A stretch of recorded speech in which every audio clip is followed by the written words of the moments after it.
o assunto. Então é isso aí. Shalom, igreja, graça e paz de novo.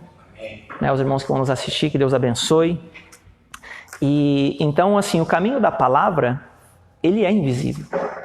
Toda ideia, tudo que Deus tem para a sua vida e para a minha, tudo que é de fato planejado, seja por Deus ou seja pelo diabo, para a minha vida e para a sua, tudo começa com um som. E esse som é chamado voz. Ninguém tem em si um pensamento pronto que não tenha sido gerado a partir de uma ideia anterior. Então, por exemplo, você escuta abacaxi. Até que você veja um abacaxi, você não tem ideia de como é um abacaxi. Você só conhece a palavra. Mas você não sabe o que aquilo significa. O que é que vai construir para você um abacaxi? Alguém diz a palavra, então você viu antes. A hora que você viu, você precisa saber o que é.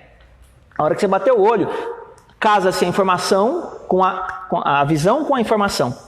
Agora você tem uma ideia. Abacaxi é assim, isso é um abacaxi. Estão entendendo o que eu quero dizer? Então começa com um som. Um som programa sua mente para te mostrar o que é que tem à sua volta ou o que é que não tem à sua volta. Como é que Deus criou todas as coisas? Falando. Então veja que nessa palavra de Deus, ela contém uma imagem dentro dela. Vocês conseguem ver isso? O que é a imagem dentro dela? Deus tem um conceito a respeito de algo que ele torna público. Da onde saiu, por exemplo, o sol? O sol saiu da ideia de Deus de como o sol seria. Deus viu o sol, falou, e o sol o quê? Se manifestou. Então o sol é exatamente do jeito que Deus viu na mente dele. Aqui. Então, quando eu penso em alguma coisa, a origem desse pensamento vem da primeira informação que eu tenho a respeito de alguma coisa. Por que eu estou falando dessa forma? Porque, no final das contas, a guerra entre carne e espírito, a guerra entre Deus e Satanás, não é pelo meu destino eterno, é pela minha alma. Tanto para Deus quanto para o diabo, você não vale nada morto. O diabo não tem interesse em tirar a sua vida, ele tem interesse em montar na sua vida e fazer com que você o obedeça. Você morto não vale nada nem para Deus nem para ele. Então, aonde está a disputa? Está aqui dentro. Então, a guerra é entre carne e espírito. Vamos entrar na palavra aqui, vamos abrir um texto para a gente conversar um pouquinho. Gálatas capítulo 5. É só para embasar, eu não vou explanar o texto, eu vou continuar desenvolvendo esse raciocínio para vocês terem uma ideia do que nós vamos falar hoje. Gálatas capítulo 5, logo depois aí de 2ª carta aos Coríntios, você vai encontrar.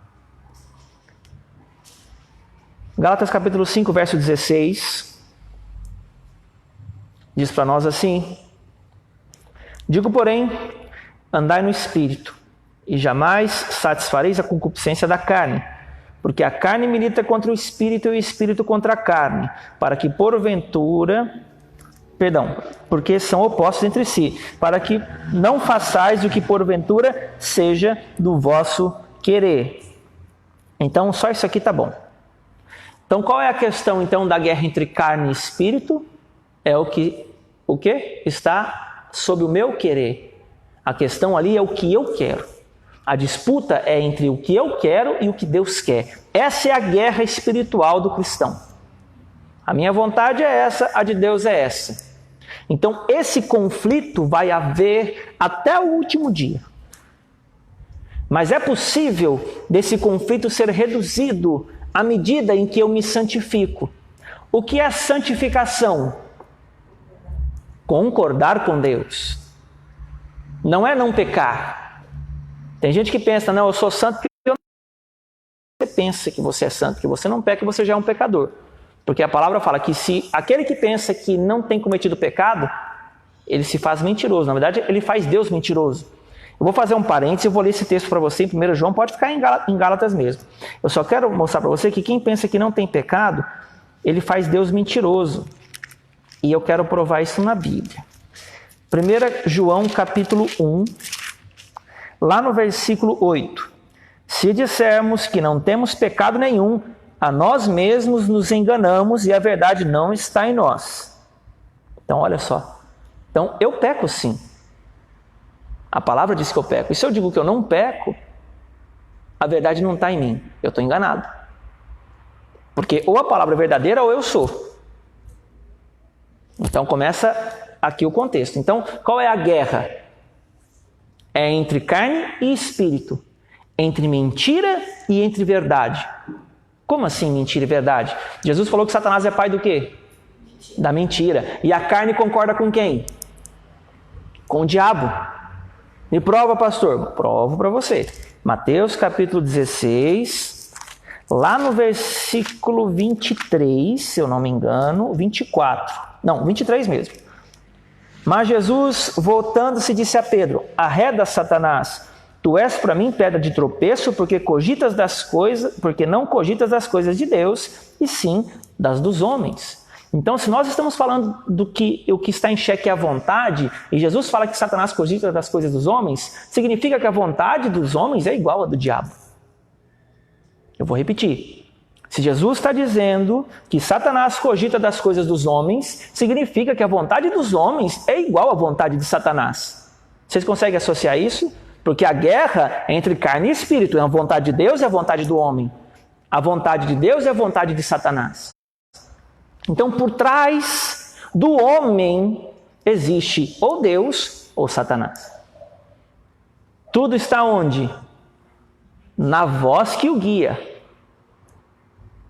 Vocês conseguem entender isso? Então, a voz que rege o meu pensamento, aí você fala, mas que voz que rege o meu pensamento? Eu simplesmente penso e faço. Só que é aí que está o segredo. Quando eu penso e faço, existe já um programa na minha mente que alguém plantou, que alguém montou. E nasceu de uma voz. Quem eu ouvi? Ai, pastor, nem sei. Mas aí que está. Se não foi Deus quem falou, qualquer outra voz que tem na sua mente e na minha, determina as minhas atitudes, ela não procede de Deus, consequentemente procede da carne. Se procede da carne, concorda com o diabo, ainda que seja boa. Porque o que Jesus falou para Pedro aqui foi: arreda, Satanás, porque tu cogitas das coisas dos homens. Mas o que Pedro disse para ele? Pedro só falou para ele o seguinte: desde esse tempo, começou Jesus a mostrar a seus discípulos que lhe era necessário seguir para Jerusalém e sofrer muitas coisas dos anciãos, dos principais sacerdotes e dos escribas, e ser morto e ressuscitado no terceiro dia. Mateus 16, verso 22, foi o que eu vou ler agora.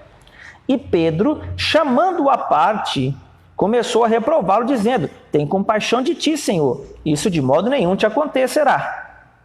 Mas Jesus, voltando-se, disse a Pedro: arreda, Satanás, porque tu és para mim pedra de tropeço, porque não cogita das coisas de Deus e sim das dos homens.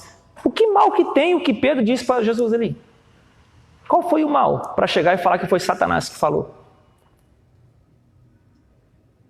Olha só, Jesus falou que ele teria que morrer, que sofrer, que ele teria que ser morto, né, no caso, e ressuscitar ao terceiro dia. E aí Pedro vem e fala assim: tem compaixão de ti. Isso não te acontecerá. Então, olha que coisa. Aí Jesus chega e fala: arreda, Satanás. O que é isso? A intenção de Pedro não é boa? O que Pedro falou não é bom? E por que é Satanás?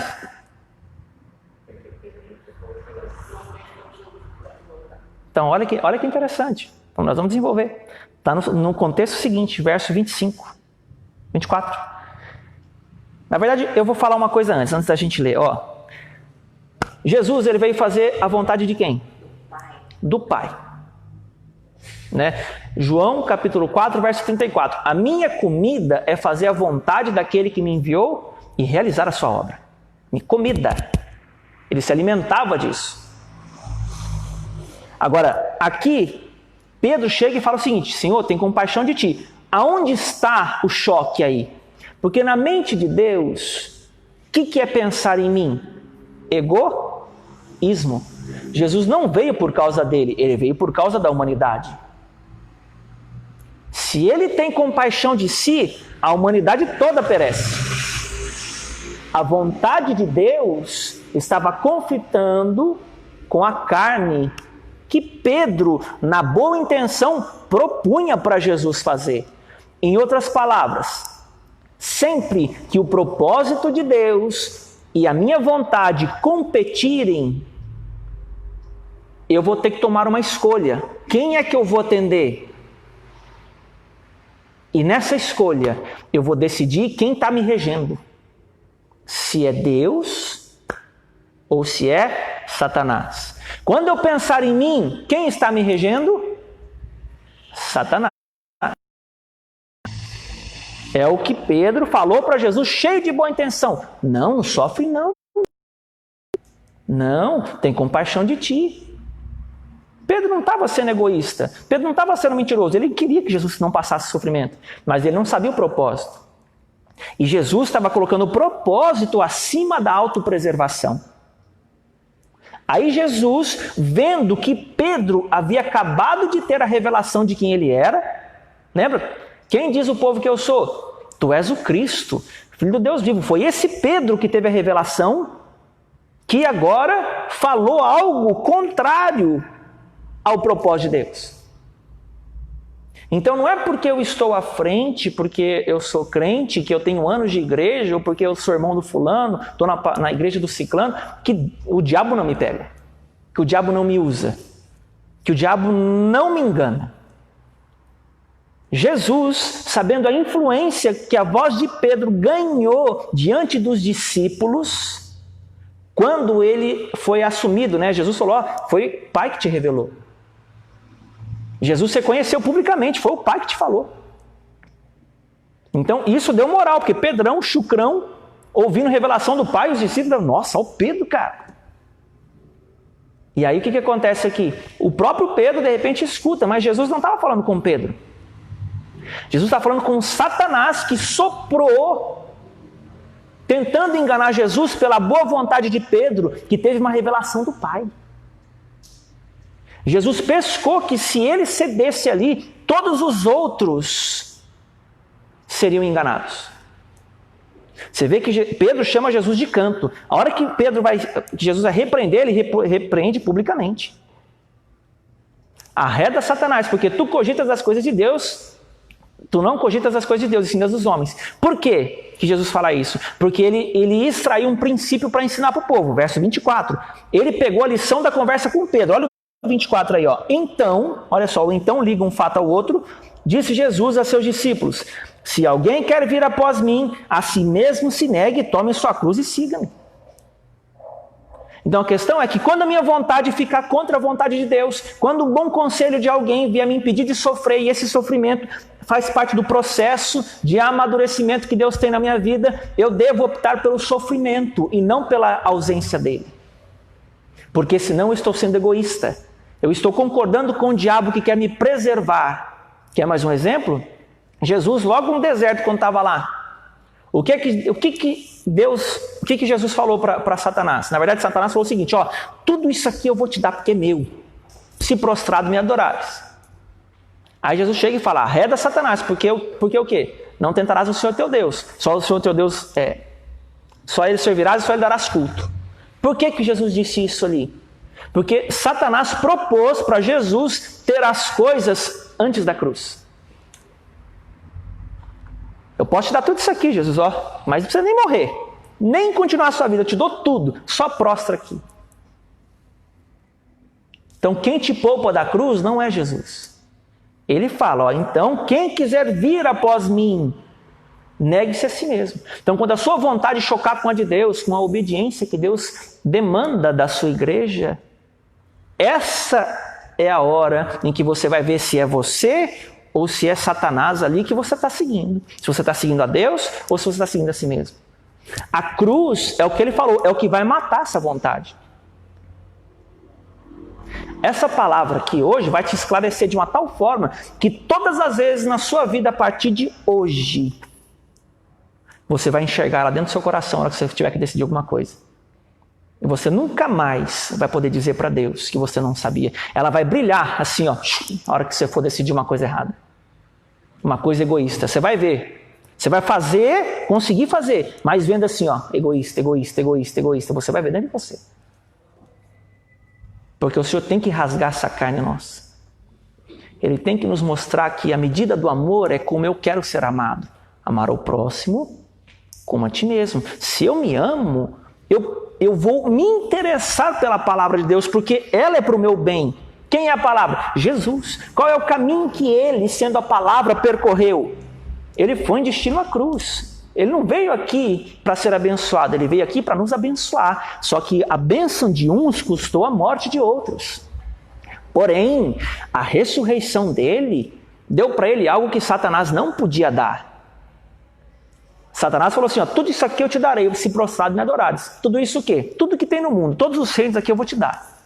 Mas quando ele ressuscitou dentre os mortos, que ele estava diante dos discípulos, ele falou o seguinte, ó, bateu no peito e falou, ó, toda a autoridade me foi dada nos céus e na terra. O diabo não podia dar autoridade para ele nos céus, só na terra, se fosse verdadeiro. Então veja que depois que ele venceu na cruz, ele ganhou um nome que está acima de todo nome. E é nesse nome que nós vencemos. Só que o caminho da vitória é cruz. Você quer vir depois de mim? Só que a porta chama-se cruz. É aonde a minha vontade tem que ceder. A minha lógica tem que morrer. A minha razão tem que perecer. Não dá para eu pensar como eu penso e pedir para Deus me justificar. Deus faz isso por um tempo. Porque que Deus para de te atender a oração. Você fala, Deus faz isso para mim, Deus não faz. Deus faz isso para mim, Deus não faz. Deus não faz, porque está na hora de você amadurecer. Está na hora de você aprender a passar o processo. Jesus ficou 40 dias no deserto, que era o propósito de Deus para o povo de Israel. O povo de Israel, porque fazia o quê? Orava para o diabo? Como assim, pastor? O povo de Israel orava para o diabo? Murmurava. A murmuração é orar para Satanás. Quando você reclama, você está pondo para fora o que está aqui dentro. Quando você põe para fora o que está aqui dentro, você está autorizando ele a realizar o que você está falando. Assim como quando você profetiza a palavra de Deus, você está autorizando Deus a fazer o que ele falou. Então o que sai da sua boca fala muito sobre você. A boca fala do que está cheio o coração. Lá em Provérbios fala assim que o homem se dá a conhecer pelas suas. Então o tolo fala demais. O sábio, ele só fala quando convém. Você vê que, por vezes, Jesus não falava com as pessoas, inclusive quando ele estava sendo acusado. Se não me engano, foi Pilatos que falou com ele, ou foi Herodes, eu não lembro agora, mas falou assim, ó, eu tenho o poder de te libertar aqui, você não vai se defender, não vai falar nada, Jesus ficou quietinho. Nem deu conversa para ele. Porque quem justificava Jesus é Cristo. Sempre que eu tenho que dizer, não, mas eu sou isso, mas eu sou aquilo, mas eu sou não sei o quê, quem está me justificando sou eu. Então eu estou tirando a justiça de Cristo e tomando a minha própria justiça. Para dizer, ó, sou isso, isso, isso, isso e isso. Quando eu falo de mim, o porquê das coisas, eu me justifico. Se eu me justifico, eu não sou justificado. Por isso que o silêncio, ele fala alto. O meu testemunho tem que me validar. Se ele não valida, o próprio Deus me justifica se eu estou andando na verdade. Mas se a voz que me guia é o meu próprio interior, é o meu egoísmo, eu conheço o mandamento, eu conheço a instrução, eu conheço a direção de Deus. Eu vou lá e faço o contrário. Porque eu não acho que o fulano merece, porque eu não acho que o pastor é isso, que a fulano é aquilo, que a outra igreja é assim. Eu fico comparando. Aí eu dou motivos para Deus para justificar a minha rebelião. Falo, Deus, ó, eu não vou te obedecer. E o Senhor concorda comigo que é assim. Você quer trazer Deus para concordar com você, para ele acreditar que você tem razão. Falando, tá, tudo bem, não precisa obedecer minha palavra, eu concordo com você. Essa é a ideia do rebelde. O rebelde... E aí é que nem a mula, que lá em Salmo 32, o salmista chega e fala assim, ó, não sejais como a mula, que precisa ser guiado com um cabresto. Tem gente que Deus tem que chamar na chincha e esmagar a pessoa de um tanto, e às vezes nem assim ela aprende. Por causa da soberba, do orgulho, da arrogância, ela confia só no que ela sabe. Ela confia no que os outros dizem. Ela tem medo da reputação dela. O que as pessoas vão pensar de mim se eu fizer isso aqui? Ela não consegue passar a dor. Jesus, ele ensinou, quem quiser vir após mim, negue-se a si mesmo, tome sua cruz e siga-me. E ele explica o porquê, ó, por quanto? 25. Quem quiser salvar a sua vida, perdê-la. Mas por quê? Tudo tem um porquê. Por quê? Porque não tem lógica. Como assim vai perder? É o que a gente se pergunta, como é que pode? Como que vai perder? Eu estou tentando salvar, como é que eu perco? Que vida é essa que eu estou tentando fazer o bem e eu perco? Aí você tem que entender o que aconteceu lá na conversa de Caim e Abel, em Gênesis capítulo 4. Deus falou o que para Caim? O pecado jaz à porta, cumpre a ti. O que é o pecado? Pecado é prostituir, pecado enfim, não. Pecado é transgressão da lei. 1 João 3,4. Pecado é transgressão da lei. Então o que Deus está me impedindo, me dizendo para não fazer? É não quebrar os seus caminhos, os seus mandamentos, que são orientação para a minha vida. E agora, o pecado ele entra por onde? Por uma voz que Deus não disse. Onde é que Adão e Eva foram enganados? Quando ouviram a serpente. Ouviram uma voz. A serpente só perguntou, foi assim que Deus disse? E aí o que foi dito para ela? Para a mulher?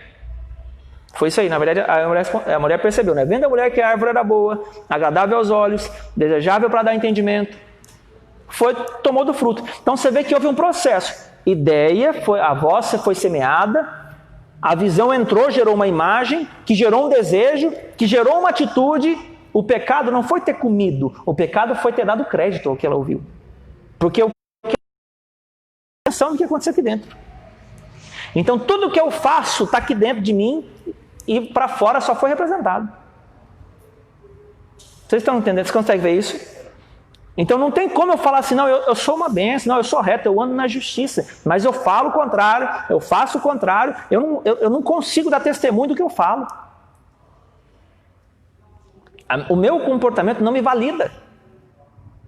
E Deus, ele não vai olhar o que eu tenho aqui dentro também, ou apenas. Ele vai olhar o que eu faço.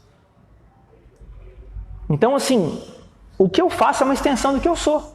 Qual é o discernimento que Jesus deu? A árvore boa não pode produzir fruto mau. Porque a natureza da árvore tem que ser igual ao fruto. E nem a árvore boa, má, fruto bom. O que é o fruto? É a extensão, é a obra. Então, a fé, ela é para a minha mente e para o meu coração, ela é para o meu interior. O crer é para o meu exterior. Então, quando eu tenho fé, eu pratico algo de acordo com o que eu creio e o poder da fé é liberado para a minha vida. Então, o crer é jogar o poder da fé para fora. Então, a fé é a ideia de Deus. O crer é o movimento dessa ideia, é o que deve ser feito com o que eu penso, com o que foi semeado na minha cabeça, com o que eu aprendi de acordo com as Escrituras. Vocês estão entendendo a conversa de hoje? Então, o que o Senhor quer me mostrar aqui nessa noite? É que quem quiser perder a sua vida, quem quiser achar a sua vida, vai perder. Por quê? Porque a pessoa, nesse contexto aqui, ela não tem uma mente renovada, ela é uma pessoa carnal. E Jesus está dizendo o seguinte, se você quiser preservar tudo que você tem, desse jeito que você pensa, aonde você for chegar, você vai perder aquilo. Quantas vezes você e eu já não tentamos fazer a coisa do nosso jeito? Você está quase conseguindo. Pensa, várias vezes. Os mais velhos vão ver mais. Pois você está quase conseguindo, o negócio cai. Por quê? Você fez do seu jeito. Mas era de Deus, mas você fez do seu jeito. Mas Deus prometeu, mas quem garante que é o tempo? Então, cada coisa que eu faço, ela vai ser determinada lá na frente. Então, eu vou fazer, aquilo vai aparecer, mas vai aparecer de acordo com o que me foi dito. Então, por exemplo, se eu estou num negócio, num relacionamento, num emprego, num ministério, em alguma coisa que Deus não me mandou estar, ou que Deus já me mandou deixar, eu estou lutando para que aquilo não aconteça. O que é que vai acontecer? Eu estou debaixo da instrução de Deus ou estou debaixo do meu querer, da minha própria vontade? É o primeiro questionamento. Se eu estiver na minha, Todas as vezes que eu tentar manter algo, aquilo vai piorar. Aquilo vai piorar, aquilo vai piorar, aquilo vai piorar. Até que eu vou ter uma escolha. Ou eu mato ou eu morro. E eu não estou falando isso de literal. Eu estou falando isso que você vai chegar num ponto que ou você vai pagar muito caro para deixar, ou você vai pagar muito caro para permanecer. Não vai ter escolha. Vocês estão entendendo o que eu estou falando? Então perde a vida. Porque para a pessoa a vida está naquilo que ela tem, naquilo que ela vive, onde ela está. E não nele. Então tudo aquilo que eu não posso abrir mão, que eu não consigo ceder para Deus, aquilo me tem. Não sou eu que tenho aquilo. Então tudo aquilo que me tem, Deus me pede. Por quê? Porque Ele me comprou. Por direito legal e princípio espiritual eu sou dele. Mesmo aqueles que não creem são dele. A questão é que só vai receber o perdão quem crê. Porque ele comprou tudo pelo sangue de Cristo. Tudo aqui é dele. Na verdade, ele já criou e comprou de volta de si mesmo.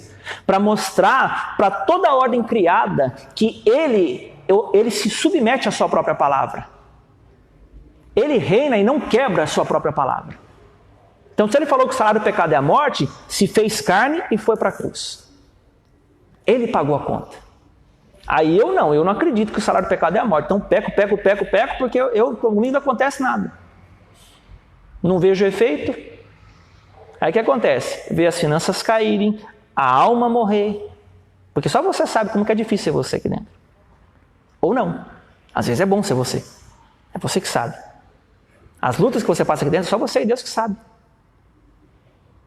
E aí você está aí culpando Deus e o mundo por causa da sua vida. Mas não assumiu uma responsabilidade diante de Deus. Não sabe pedir perdão, não sabe se ajeitar. Mas gosta de cumprir o protocolo. Não, eu vou para a igreja porque aí eu fico assim, belezinha, mas lá dentro briga com a esposa, reclama com o marido. Né? Não quer fazer o bem para um ou para outro, não quer ajudar, não quer fazer nada. Quer servir Deus, não quer ler Bíblia, não quer orar, não quer nada. Mas quer que Deus abençoe. Então é aí que está o problema. Não, Jesus veio para servir, mas já subiu. Agora quem serve sou eu. Ele vai retribuir segundo a sua palavra.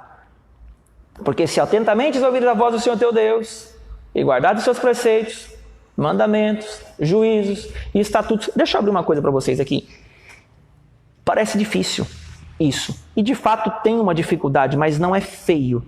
A hora que você entende, eu vou abrir uma coisa para vocês. Por que não fala só mandamento? Por que tem preceito? Por que tem juízo? Por que tem estatuto? Já parou para pensar? Você fala, meu Deus, nem sei o que é isso. Aí você pensa, não, estou ferrado. Você não está ferrado.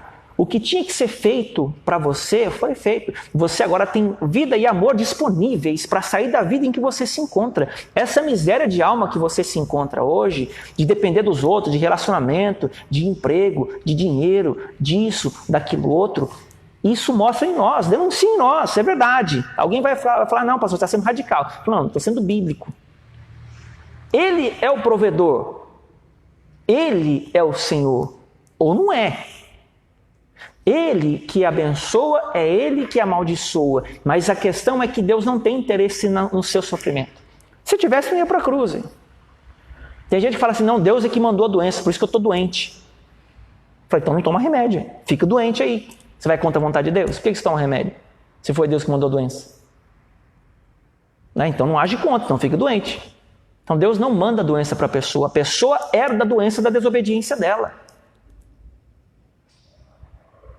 Porque o salário do pecado é a morte. E lá tem, em Deuteronômio 28, tem várias maldições lá. Se você for lá olhar, você olha e você vai ver na sua vida algumas coisas acontecer. Você vai agora procurar lá quais os mandamentos que você precisa se arrepender e pedir perdão para Deus. Fala, Deus, me perdoa porque eu quebrei isso, que eu quebrei aquilo, que eu quero voltar, eu quero me fechar com o Senhor para o Senhor voltar a fluir. O que supre naquilo. Porque na verdade a maldição, o que ela é? Ela é a ausência da bênção. A maldição, irmãos, é Deus de costas para você. Porque a face de Deus, todos nós com o rosto desvendado, contemplando como por espelho a glória do Senhor, somos transformados à sua própria imagem como pelo Senhor o Espírito, né? De glória em glória. 2 Coríntios 3,18. Essa glória de Deus é Jesus de frente, é a glória de Deus, é a luz te iluminando. Mas o que separou luz e trevas lá na criação? A palavra de Deus, não foi? Ele fez Deus separação entre luz e trevas, lá em Gênesis. Ele falou, separou. Então, se Deus é a palavra, a luz está para cá, ó. Para as costas de Deus, é trevas. Você vê que a mulher do fluxo de sangue, ela só pensou com ela, se eu tocar um manto, eu sou curado. E ela foi andando no meio lá, e se alguém visse ela tacava pedra nela, porque ela não podia estar onde ela estava. Porque a mulher ela tinha que ficar fora do acampamento, por causa da menstruação, por causa do sangue dela, ela era impura. Ela não podia entrar, mas ela entrou, colocando a vida em risco, para ela falar, ou eu morro, ou eu saro. Tanto que quando ela tocou, Jesus falou, opa, alguém me tocou. Aí tinha um monte de gente lá em volta. Aí até os discípulos falam, mas senhor, está cheio de gente aqui, como é que nós vamos saber quem te tocou? Não, de mim seu virtude. Então você vê que Jesus ele não fala no âmbito natural, ele percebe as coisas no espírito. É algo que produz algo dentro dele diferente. E isso foi a fé da mulher. Tanto que quando ela toca ele, o que ele faz para ela? Ele se vira para ela. A glória de Deus volta para ela. Agora ela viu a face de Cristo. Mulher, a tua fé te salvou. A tua fé te mostrou quem eu sou. Então por isso ele vira para ela lá. Então é a glória de Deus na face de Cristo. É o conhecimento de Jesus segundo a verdade. O versículo 142, deixa eu ler aqui para vocês. Salmo 119, verso 142 fala assim: a tua justiça é justiça eterna e a tua lei é a própria verdade. A tua lei é a própria verdade. Ele é a verdade. Eu sou o caminho, a verdade e a vida. Então veja que não há separação entre quem ele é e a Torá do Senhor, os seus mandamentos. Ele é a Torá viva. Ele é Deus como gostaria que o homem fosse.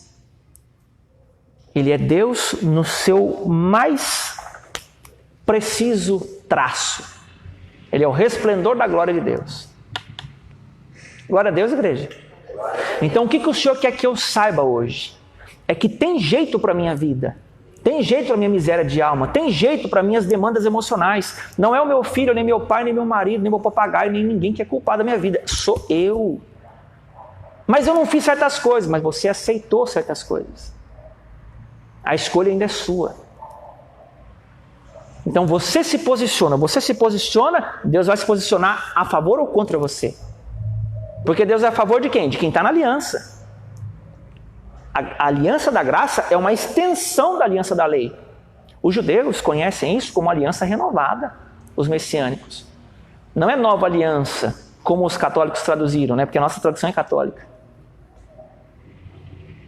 Então é aliança renovada, é uma expansão da aliança antiga. O que mudou? Antes, o homem tinha que obedecer para ser justificado. Agora, ele é justificado pela obediência de Cristo, mas ele herda a vida e as promessas pela obediência aos mandamentos.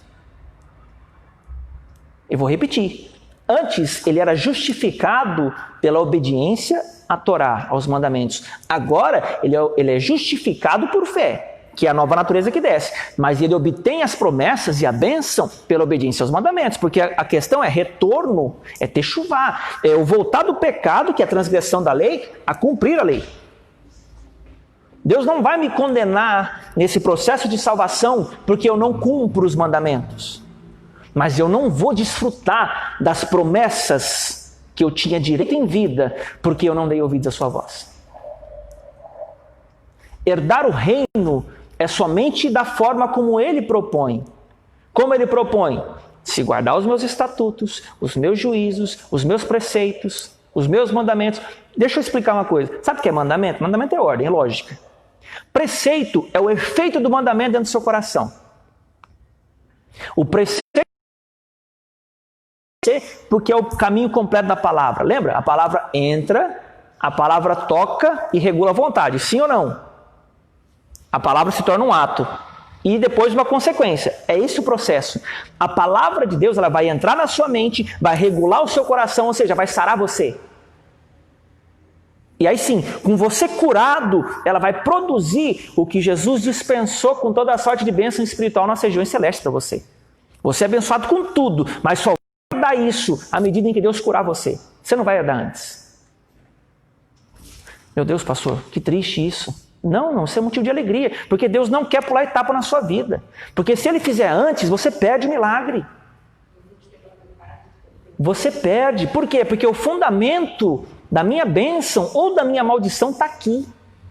A primeira coisa que Deus faz quando Ele começa um processo de restauração em você é desconectar você dos fatos. Como assim? Às vezes você está passando uma situação difícil, você está lá. Vou usar o exemplo financeiro, que é o que geralmente pega as pessoas. Você vê lá a sua conta, você está devendo R$1.000, está vermelho. Aí você dá uma olhada lá. Aquilo mexe com você, aquilo arrebenta com você por dentro. Fala, meu Deus do céu, e agora? Não pago, eu trabalho, isso, aquilo. E aquela conversa, isso não é exclusividade de um. Todo mundo já passou, vai passar isso em algum momento. E agora? O que é que eu vou fazer? E aquilo rouba até o seu sono. Para isso, há uma denúncia. O que está mostrando para você? Você depende do que para você ser feliz? Exatamente, você depende do dinheiro. O dinheiro é a sua alegria. Mas você quer que eu fique como? Com esse problema aí? Você acha que eu sou o quê? É a pergunta, né? Você quer que eu fale que eu abra um sorrisão assim? Depende, é possível. Não é você agradecer pelo problema. É você agradecer porque você está entendendo que no problema Deus está trabalhando algo no seu coração. É mais fácil reclamar com Deus do que eu chegar e falar, não, realmente, eu preciso entregar. E qual é a chave aí? Deus vai trabalhar aqui, Ele vai desconectar-me da situação. De que forma? Fazendo com que a minha fé cresça. Mas como que eu vou fazer a minha fé crescer? Orando em outras línguas, meditando na palavra, jejuando. Quando a sua carne grita, quando você vê que está difícil de aguentar você, dentro de você, porque onde você vai, você está lá. Não tem como você fugir de você. É o jejum. Sabe que está difícil? Vai para o jejum. Rasga esse bife aí. Ah, mas quanto tempo, pastor? Quanto tempo for necessário? Porque o jejum vai mortificar a sua carne, vai dificultar, ou melhor, vai destruir os efeitos da situação no seu coração. Só que se você não meditar na palavra e não orar enquanto você está jejuando, você está perdendo seu tempo. Porque o jejum não é para mudar Deus, é para mudar você. Tem gente que fala assim, não, vou jejuar para Deus me abençoar. Para Deus fazer isso para mim. Não, não é esse o propósito de jejum. Deus pode até fazer, mas não é esse o propósito. O propósito dele é mortificar a carne sua. É fazer você diminuir o seu serviço às circunstâncias. Porque no final das contas, quando a palavra fala em Êxodo capítulo 20, não farás para ti imagem de escultura, nem no que há acima nos céus, nem na terra, nem embaixo da terra. Já viram isso? Êxodo capítulo 20. A ideia, o que é uma imagem de escultura? O que é isso aqui, por exemplo? Isso aqui é um vaso. Mas isso aqui, se eu disser para você que é o pensamento de alguém, vocês concordam comigo? Porque ninguém fez isso aqui sem pensar. Alguém viu, idealizou e fez. Então a imagem de escultura, na verdade, ela não está lá fora, ela está aqui. Então olha que tremendo que é isso. A idolatria é quando há uma imagem criada na minha mente para interpretar o que está lá fora do jeito que eu penso. Então, quando eu me prostro em emoção, quando eu me sujeito à circunstância, está difícil, eu vou lá e me prostro diante dela. O que é isso? Eu vou responder a ela, em vez de provar para a circunstância que maior é o que está em mim do que o que está no mundo. Vocês estão entendendo o que eu estou falando? A circunstância está lá me ferindo, eu vou lá e me prostro diante dela. O que é prostrar? Eu só vou fazer o que ela determina, eu não consigo passar por cima dela. Ah, estou devendo R$1.000, não vou nem almoçar mais, vou ficar sem almoçar 3 meses para poder pagar a conta. Um exemplo. É isso que Deus espera de você? Talvez. Se Ele mandasse jejuar. Mas, pela lógica, isso não pode te prostrar. Ah, vou ficar solteiro agora. Em 15 anos de relacionamento agora vou ter que ficar solteiro. Mas vou morrer por causa daquilo. Não vai não. Morre não.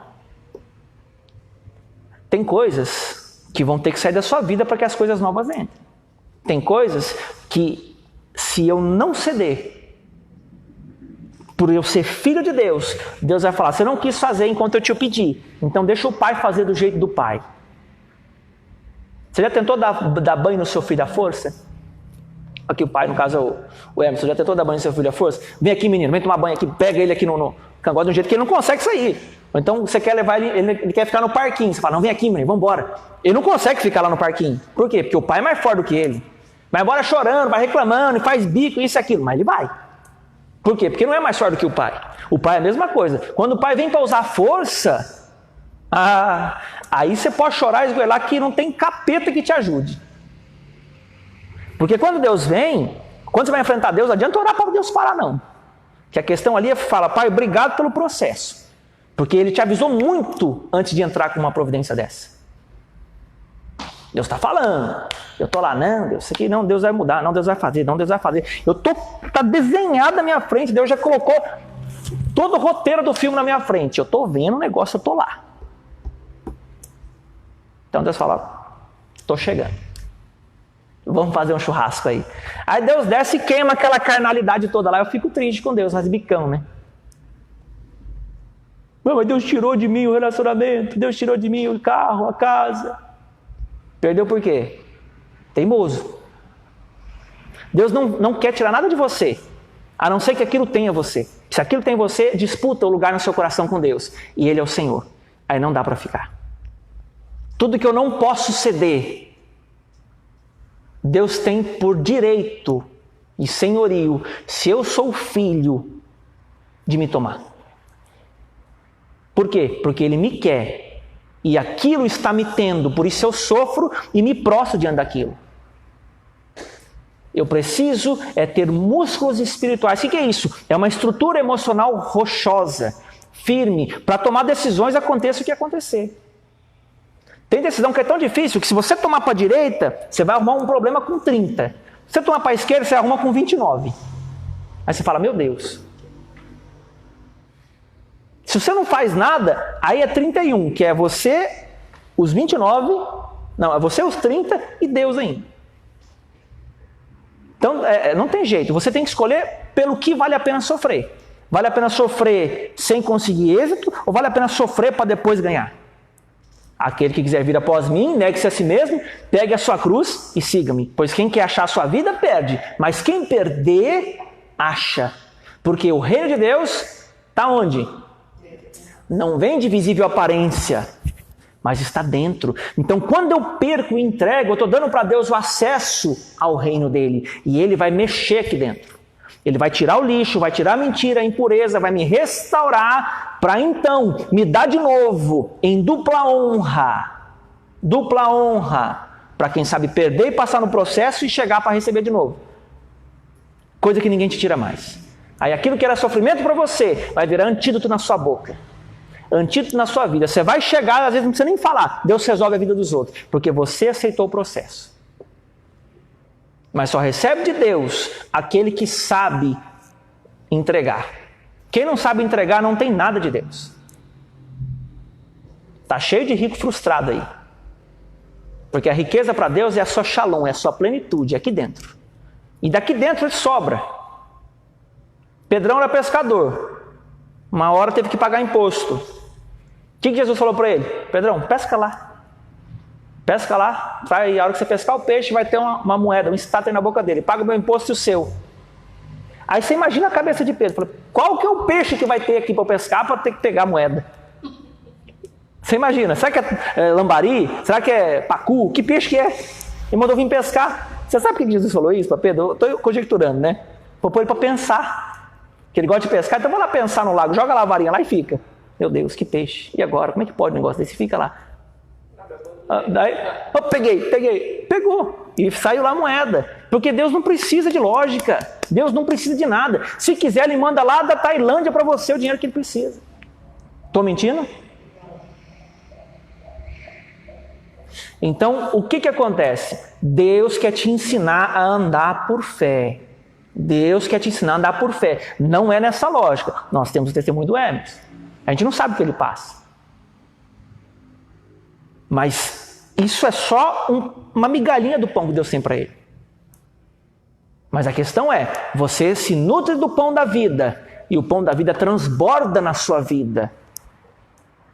Porque quem crê em mim, como diz a Escritura, do seu interior fluirão rios de águas vivas. Deus quer que você acesse a promessa. Quem quer ser feliz no casamento, levanta a mão. Glória a Deus. Quem quer ter dinheiro? Levanta a mão. Glória a Deus. Agora, quem quer descer para ser feliz no casamento? Quem quer pedir perdão? Quem quer confessar pecado? Quem quer mudar primeiro? Vamos, pastor, mudar ela lá, porque eu não fiz nada. Aí já baixa o braço. Então você vê, maior é o quê? É o que serve, não é verdade? Jesus falou. Quando ele estava na cruz, ele falou assim para todo mundo: pessoal, pode me pedir perdão aqui, senão eu não vou morrer coisa nenhuma. Vocês são tudo culpados, eu não sou culpado. Ele falou assim? Não falou. Falou: Pai, perdoa, porque eles não sabem o que fazem. Você é grande, você é homem de Deus, você é mulher de Deus, desce. Vai lá e pede. Mostra. Ah, mas fulano não muda, muda você. Você pode mudar você, não pode mudar o outro. É simples assim. Então Deus quer que você pare de depender dos outros para ter vida, porque isso que depende o seu coração de ser feliz é o seu ídolo. É onde você se prostra, é onde o diabo te rouba e te governa. Por quê? Porque você vê o problema, você não consegue resolver, porque na sua cabeça, no seu coração, custa caro. Aí você não consegue. Aí você fica prostrado ali, sendo sugado, infeliz, não desfruta e pedindo para Deus abençoar. Isso vale para tudo. Então, qual é o segredo da mudança? Até os coaching sabem, eles falam assim, ó, quem quer algo que nunca teve, tem que fazer algo que nunca fez. Isso é lógico. Só que quem quer algo que dure para sempre, tem que fazer algo que saiu da palavra de Deus. Porque céus e terra passarão. As minhas palavras não. Então, por que Deus tem que falar com você? Porque se chegar ao fim da sua vida e você nunca tiver ouvido a voz de Deus, para onde você vai? Vai para o inferno. Porque o que vai salvar você é a palavra impressa no seu espírito. Vai para o quentinho, né? Como disse a irmã ali. O que está em xeque é a sua salvação. Hoje, pouquíssimas pessoas têm noção da eternidade. Estão aqui pensando no dinheiro, na quanto tem que pagar nisso, naquilo. Não consegue o futuro. Talvez dos filhos, se você já é pai, os seus filhos estão dependendo do que você faz. Eu não estou falando só de ter dinheiro, não. O homem passa para o filho o DNA dele. O filho tende a ser semelhante ao pai. O que Jesus falou para os fariseus? Vocês são tudo filho do diabo. E aí, os filhos de Deus são semelhantes a Cristo. Então você olha que o filho de Deus ele é semelhante em caráter com o pai. O filho faz o que o pai faz. Jesus falava, eu não vim fazer nada de mim mesmo, mas antes eu só faço o que vejo o pai fazer. João 5,19. Então o que eu estou fazendo? O que eu estou falando? Isso mostra quem é o meu pai, não tem conversa. Ou eu me arrependo, ou eu continuo sendo filho do mesmo pai. Pastor, você está pegando pesado hoje. Eu falei, não, estou te falando a verdade. Se ninguém te falar, é se você morrer amanhã. Pastor, você está me pondo medo. Eu falei, não, o medo está aí dentro. O medo está aí dentro. Eu não ponho medo em ninguém, eu falo a verdade. A verdade é luz e ela mostra o que tem dentro de mim. Deus quer salvar você, Deus não tem isso para você não. Olha, Deus tinha graça para salvar Hitler, para salvar Mussolini, para salvar toda essa galera aí que faz mal. Deus tem graça para isso. Deus não está olhando o tamanho do seu pecado, Ele é muito maior do que isso. Agora, só vai receber o perdão quem ceder. Fala, Deus, eu me arrependo. E foi o que Jacó fez. Lutou com Deus até a última hora lá e não deixou o anjo embora. Senhor, né, tipo, só vou deixar o senhor sair daqui se me abençoar. Qual que é o seu nome? Jacó. Então, te chamará Israel. Recebeu a bênção. O que aconteceu? Em vez de brigar com o irmão logo em seguida, em Gênesis 33, se reconciliou com o irmão. E depois tornou o quê? Deus de Abraão, de Isaac e Jacó. Um dos patriarcas. Era para ser Deus de Abraão, de Isaac e Esaú. Mas Esaú vendeu por prato de lentilha. Olha o que ele perdeu. Era para estar na linhagem. E se você for olhar, Deus nunca corrigiu Esaú. Se você ler a Bíblia no Antigo Testamento, você nunca vai ver Deus corrigir Esaú. Nunca. Esaú viveu a vida dele do jeitinho que ele quis. Agora Jacó não. Queria casar, 7 anos trabalhar. O cara dava a esposa errada para ele. Que ele não queria. Não, mais 7. Não. Aí, outra situação. Não, mais 7. Poxa, aquele lá trabalhou, aquele lá amava. Você vai pensando, vai vendo a história de Jacó. Jacó foi enganado. Por quê? Porque era enganador. Mas quando se converteu, mudou a sorte dele. Então é isso que Deus quer para a sua vida. Você não precisa ficar do jeito que você está hoje. Glória a Deus. Vamos ficar de pé? Quem foi abençoado, dá uma glória a Deus. É isso aí. Vamos apresentar. Alguém mais ainda tem, né? Antes de findar. Alguém mais ainda tem dízimo, oferta, alguma coisa para trazer? Todo mundo já trouxe? Posso orar? Senhor, em nome de Jesus, nós queremos apresentar os dízimos e as ofertas na Tua presença. Nós queremos pedir ao Senhor que retribua segundo a Tua palavra na vida de cada um e que o Senhor continue abençoando e semeando o que o Senhor tem semeado nos corações, que é a Tua verdade, e trazendo também para aqueles que hoje não têm o que semear a semente, para que onde eles forem, eles sejam multiplicadores daquilo que o Senhor lhes tem confiado. Em nome de Jesus, amém. Graças a Deus. Vamos lá. Quem está conosco aí? Vê se dá para você ver. Para a gente poder se despedir e abençoar também. Não dá para ver? Mas tem gente aí? Então, deixa a pessoa receber a benção final com a gente. Bom de receber benção? Então, que o Senhor te abençoe e te guarde, que o Senhor faça resplandecer o seu rosto sobre ti e tenha misericórdia de ti. Que o Senhor sobre ti levante o teu rosto e te dê a sua shalom. Amém. Graças a Deus, está encerrado o nosso culto. Obrigado, irmão que está nos assistindo, a irmã. Deus te abençoe e seja feliz nesse Shabat.